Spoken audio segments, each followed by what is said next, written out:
And so it has come to this, the day of reckoning for my failed greenhouse project. It was to be a timber framed affair. As you can see, this wall here was, well, here's where the exterior wall was going to be, and the interior wall in between was going to be a water tank, catching water off of the roof, and up above the half wall here, which is going to be all either rock or brick, I was going to fill in the spaces in between the frames with spare windows that I've been collecting over the years. The outside was going to look pretty nice, and it actually kind of came out good. I did just field stone from around here, and set it in concrete, and did like a composite wall. You can see on one side it's concrete, on the other side it's rock. And over here, the inside is going to be brick. I actually did a fairly nice job. I don't know, it looks okay to me, but it's got to come down. It's in the way, and it's an eyesore. I'm never going to finish it, and it's going to make it hard to sell. I just went and rented a Hilti demolition hammer. That's what I did with the sledge, and it's about 10 minutes of work, but I felt like renting a tool, so I'm going to give it a shot, see if it works.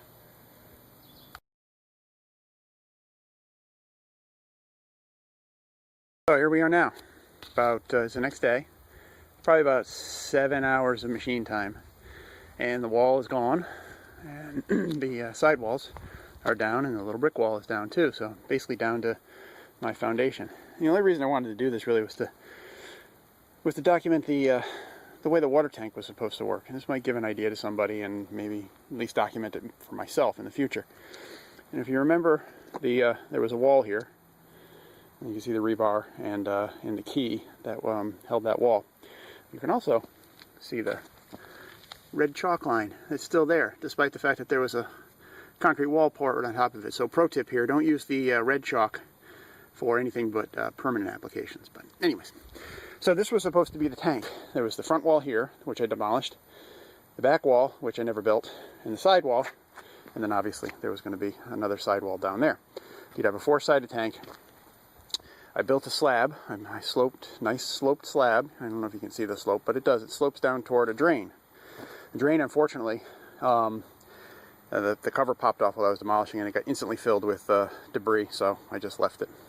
So that's the drain. That was the idea, was to when you needed to take the tank down completely, you had this screw top. Oops. The screw top was supposed to go in there. That's actually a flap valve underneath there, and it runs out to daylight off that way, right there.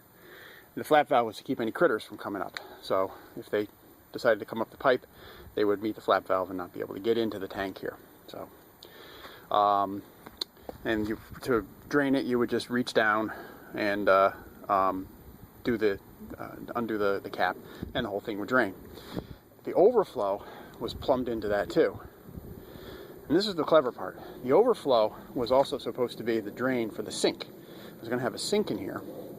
The idea was that I would have a top on it, maybe cedar or something like that, and it'd be a planting bench, plus it'd be a place for growing stuff. I'd have a hand pump, a little pitcher pump, that would reach down into the cistern and pull off water into a sink, using it for potting and all that stuff. This was going to be the drain for the sink. It was just a standard stainless steel kitchen sink. The cool part was that the sink was supposed to sit flush with the countertop, bolted down.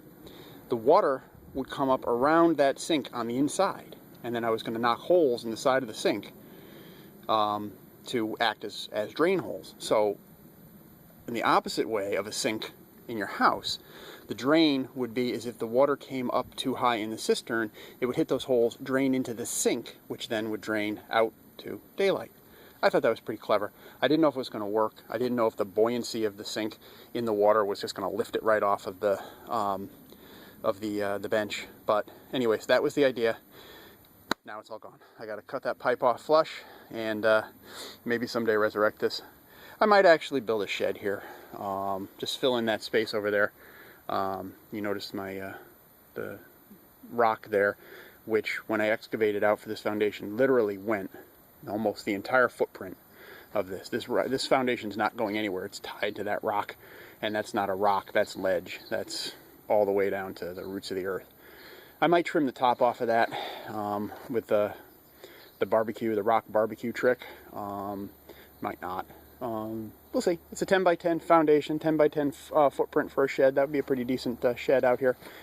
I could certainly use the storage, so we'll see what the future holds for this. But for now, once I take those timbers down, this thing is done.